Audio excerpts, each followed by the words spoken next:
يا أيها الذين آمنوا اتقوا الله ولتنظر نفس ما قدمت لغد واتقوا الله إن الله خبير بما تعملون.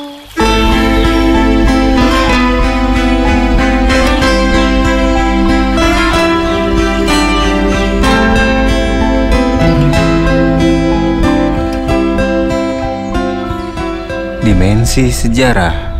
Halo sahabat, terima kasih telah menonton. Jika konten kami bermanfaat, jangan lupa subscribe, like, and share. Dan jangan lupa tekan tombol lonceng. Mari sama-sama kita perhatikan sejarah untuk hari esok.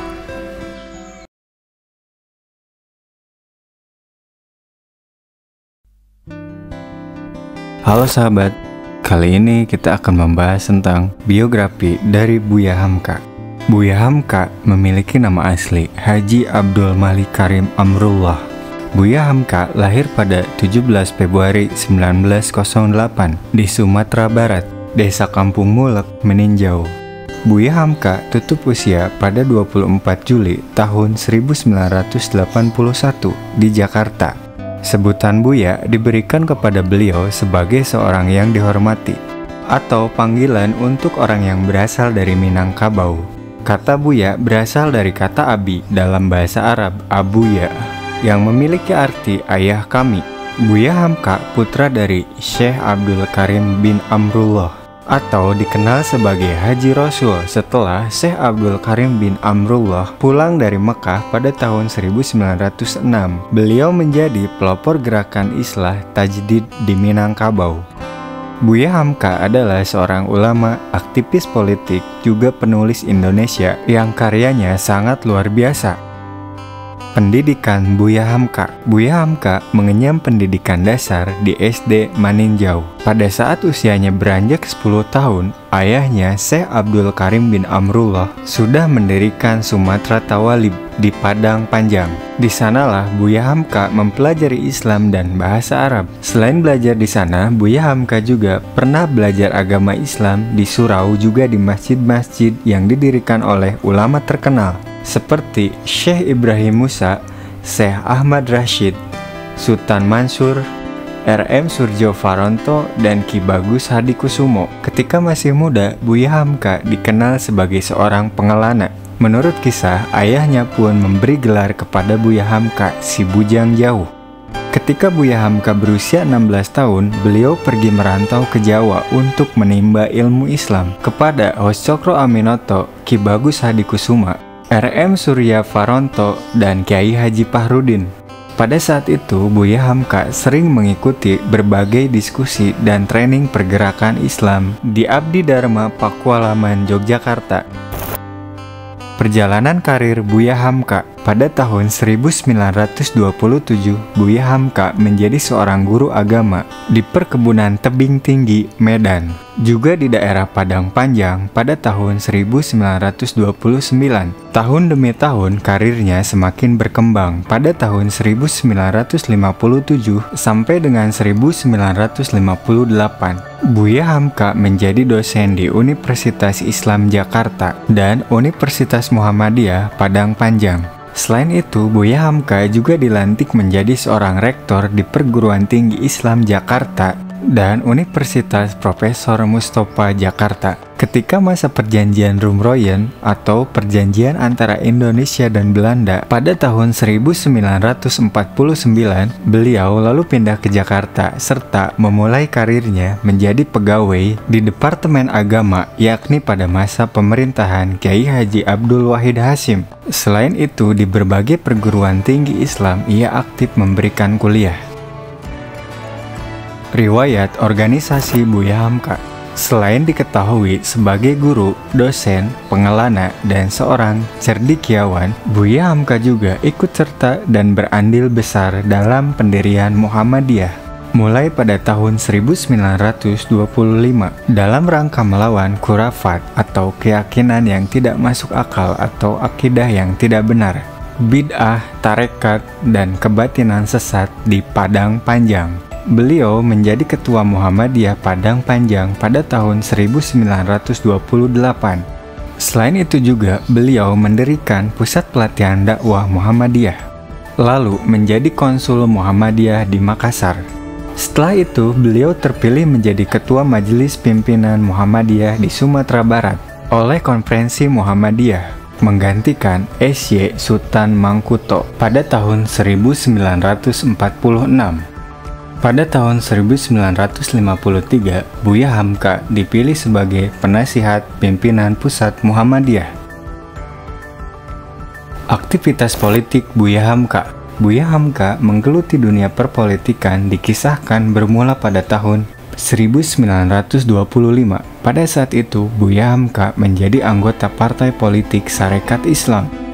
Pada tahun 1945, Buya Hamka menunjukkan kecintaannya kepada tanah air Indonesia. Beliau membantu menentang usaha kembalinya penjajah Belanda ke Indonesia lewat pidatonya dan mengikuti kegiatan gerilya di dalam hutan di Medan. Setelah itu, pada tahun 1947, Buya Hamka diangkat dan dipilih menjadi Ketua BPN Indonesia, Barisan Pertahanan Nasional Indonesia.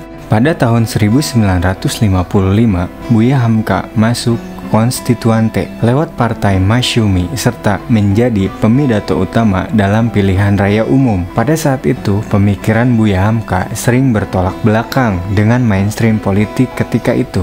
Dalam sebuah kasus, pada saat partai-partai beraliran nasionalis dan komunis menghendaki Pancasila sebagai dasar negara, Buya Hamka menyarankan kepada mereka agar dalam sila pertama Pancasila dimasukkan kalimat tentang kewajiban menjalankan syariat Islam bagi pemeluknya, sebagaimana termaktub di dalam Piagam Jakarta. Akan tetapi, pemikiran dan saran dari Buya Hamka ini mendapat tentangan keras oleh sebagian besar anggota Konstituante yang pada saat itu termasuk Presiden Soekarno. Perjalanan politik Buya Hamka dapat dikatakan berakhir pada saat Konstituante dibubarkan melalui dekret Presiden Soekarno pada tahun 1959. Partai Masyumi kemudian diharamkan oleh pemerintah Indonesia pada tahun 1960. Menurut catatan sejarah, Buya Hamka tidak pernah menaruh rasa dendam kepada Soekarno. Pada saat Soekarno telah wafat, bahkan Buya Hamka lah yang menjadi imam sholatnya. Pada saat itu banyak sekali perdebatan akan sikapnya tersebut, terlebih dari rekan sejawatnya. Namun Buya Hamka pada saat itu tidak peduli.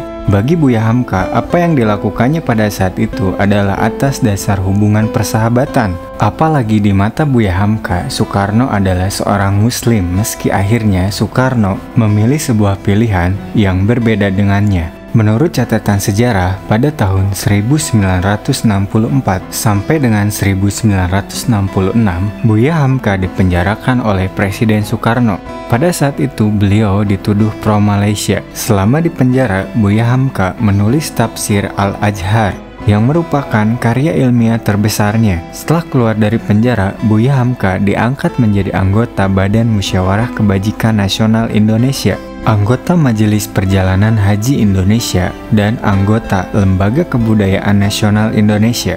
Dan di tahun 1978, Buya Hamka kembali mengalami perbedaan pandangan dengan pemerintah. Hal itu dipicu oleh keputusan Menteri Pendidikan dan Kebudayaan Daud Yusuf yang mana mencabut ketentuan libur selama puasa Ramadan yang sebelumnya telah ditetapkan.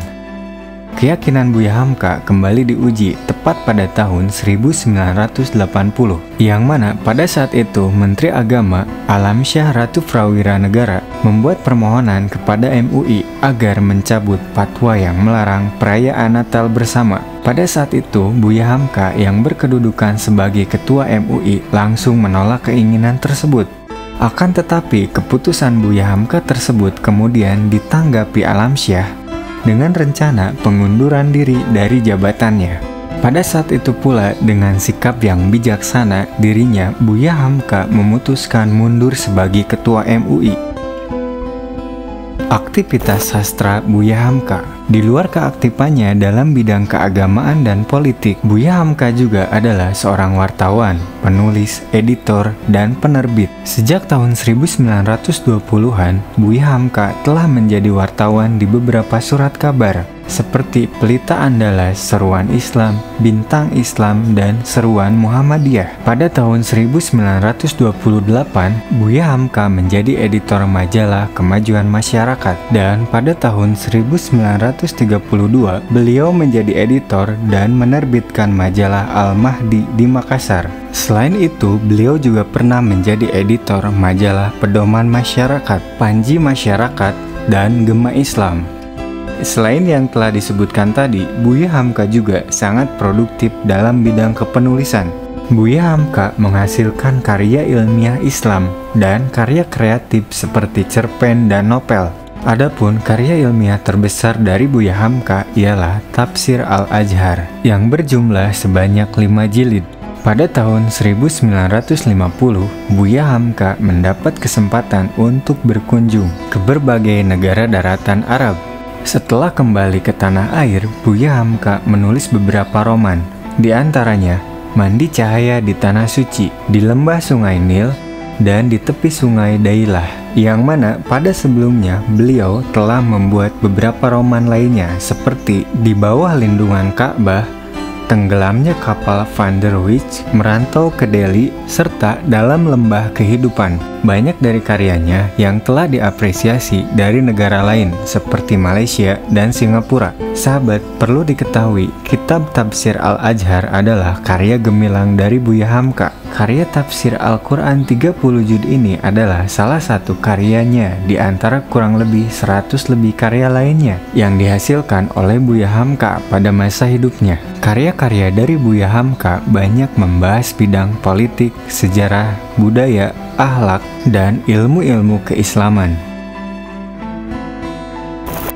Penghargaan yang diterima Buya Hamka. Sahabat, di samping banyaknya karya yang telah dihasilkan oleh Buya Hamka, Buya Hamka juga telah menerima banyak penghargaan. Buya Hamka mendapatkan penghargaan Dr. Honoris Causa dari Universitas Al-Azhar Kairo pada tahun 1958.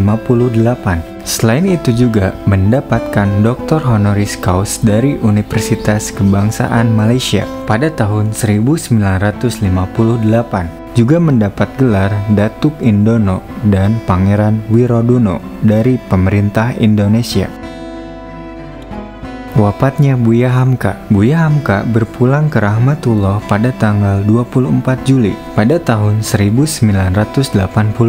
Begitu banyak jasa dan pengaruh yang telah Buya Hamka wariskan kepada kita umat muslim. Selain di Nusantara, jasa beliau juga dikenang hingga ke negara luar. Sahabat, semoga kita yang masih diberikan kesempatan hidup oleh Allah Subhanahu wa Ta'ala dapat juga menghasilkan karya-karya terbaik, terkhusus untuk Islam.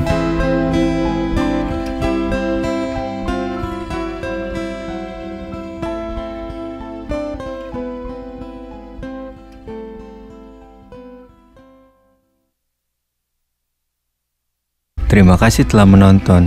Jika konten kami bermanfaat, jangan lupa subscribe, like, and share. Dan jangan lupa tekan tombol lonceng. Mari sama-sama kita perhatikan sejarah untuk hari esok.